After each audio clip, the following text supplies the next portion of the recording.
Assalamualaikum warahmatullahi wabarakatuh. Perkenalkan, nama saya Ardo Kurniawan.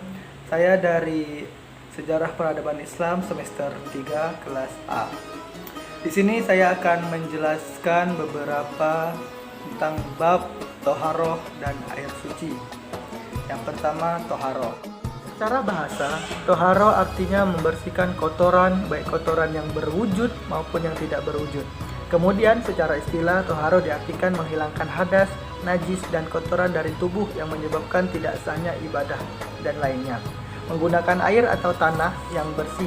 Sedangkan menurut hukum syara', toharoh artinya suci dari hadas dan najis. Perkara bersuci. Perihal bersuci meliputi beberapa perkara berikut. Seperti yang pertama adalah alat bersuci seperti air, tanah, dan sebagainya. Yang kedua, kaifiat. Kaifiat adalah cara bersuci atau bagaimana cara kita bersuci tersebut. Yang ketiga, jenis najis yang perlu kita sucikan seperti najis mughalladhah dan lain sebagainya. Benda yang wajib disucikan seperti tubuh kita atau yang terkena atau pakaian kita, seperti itu. Dan yang keempat, sebab atau keadaan yang menyebabkan wajibnya kita bersuci, atau kita terkena kencing anak kecil, atau kita terkena tai atau lain sebagainya, najis yang berat, ringan, ataupun najis yang sedang.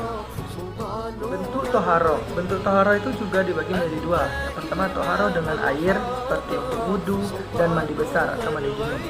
Dan ini adalah bentuk bersuci secara asal. Toharoh dengan tanah. Yang kedua adalah toharoh dengan tanah, yaitu atau debu. Biasanya dinamakan dengan tayamum, sebagai pengganti air ketika di tempat tersebut atau di wilayah tersebut tidak ada air, ataupun untuk orang-orang yang tidak bisa menggunakan air, atau orang yang sakit seperti luka kebakaran dan lain sebagainya. Jenis air dan pembagiannya. Air yang dapat digunakan untuk bersuci haruslah air yang bersih, suci lagi menyucikan.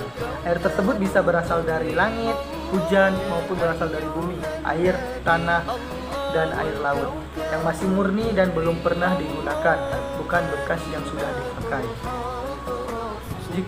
Jika ditelaah dari jenis-jenisnya, air yang bersih, suci, lagi menyucikan itu ada tujuh jenis, yaitu air hujan, air laut, air salju, air embun, air sumur, air telaga, air sungai. Air sumur itu adalah air dari mata air. Sementara itu, selain jenis-jenis air, menurut hukum Islam, air itu sendiri dibagi menjadi 4 golongan. Pertama, air mutlak, yaitu air ini dapat pula disebut sebagai air murni karena hukum suci dan menyucikan dan tidak makruh untuk bersuci.